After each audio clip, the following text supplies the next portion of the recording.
The hills of Bethlehem stretched under a golden sky, the sheep grazing lazily as a young shepherd moved among them. His hands, rough from years of labor, strummed a simple tune on his harp. His voice, steady and sure, lifted praises to Yahweh. David had spent his whole life in these fields, the youngest son of Jesse, the overlooked one. But today, everything was about to change. At that very moment, the prophet Samuel walked the dusty road toward Jesse's house. His aged face was set with determination, his heart pounding with the weight of Yahweh's command. Saul, the king of Israel, had failed. Yahweh had rejected him.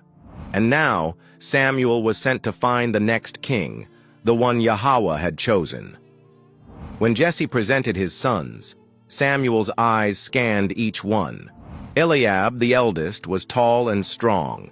Abinadab and Shammah followed, each bearing the look of warriors. Samuel studied them, but Yahweh spoke to his heart. Do not look at his appearance. I have rejected him. Yahweh does not see as man sees. For man looks at the outward appearance, but Yahweh looks at the heart.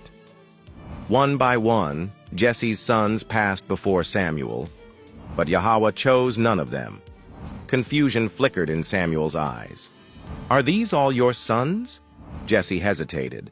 Then, with a dismissive wave, he said, There is still the youngest, but he is tending the sheep.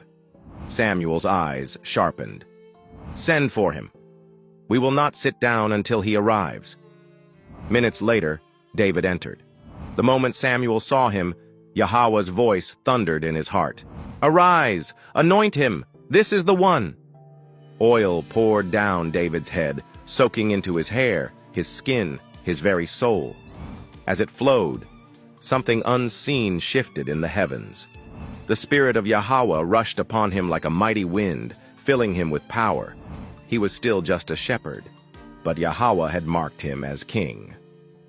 Sometime later, the valley of Elah was thick with tension.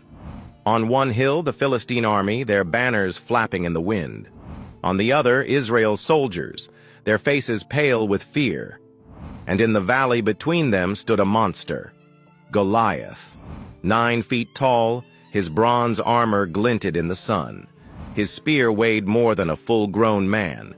For 40 days, he had stood before Israel, roaring his challenge. Send me a man. If he defeats me, we will be your servants. But if I kill him, you will serve us. Not one man in Israel dared step forward.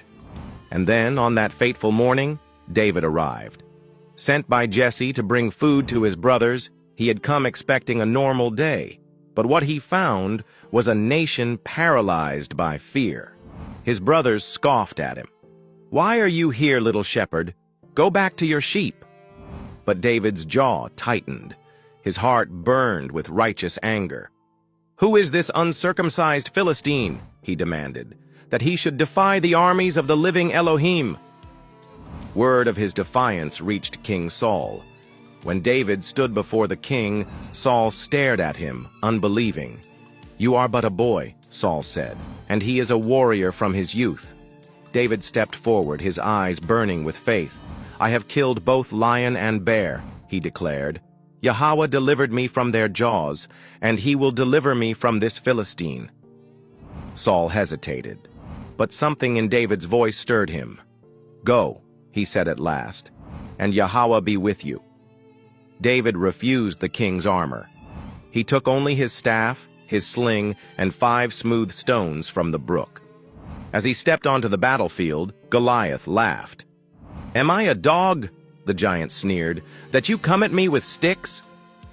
David did not flinch. He did not move. You come against me with sword and spear, he called, his voice ringing through the valley. But I come against you in the name of Yahweh of armies. This day he will deliver you into my hand.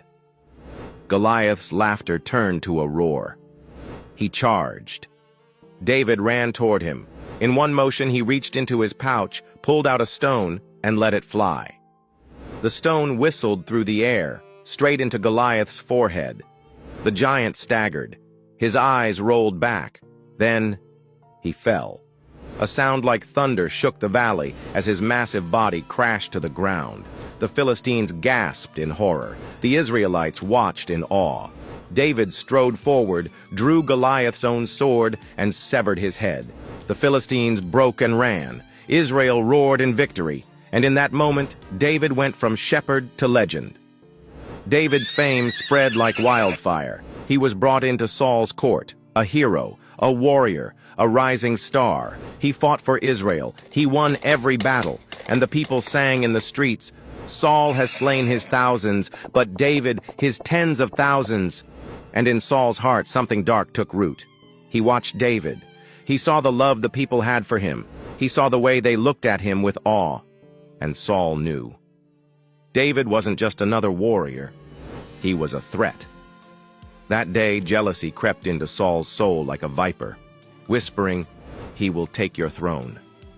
And if you do not destroy him, he will destroy you." And so, as David's star rose, Saul's hatred grew.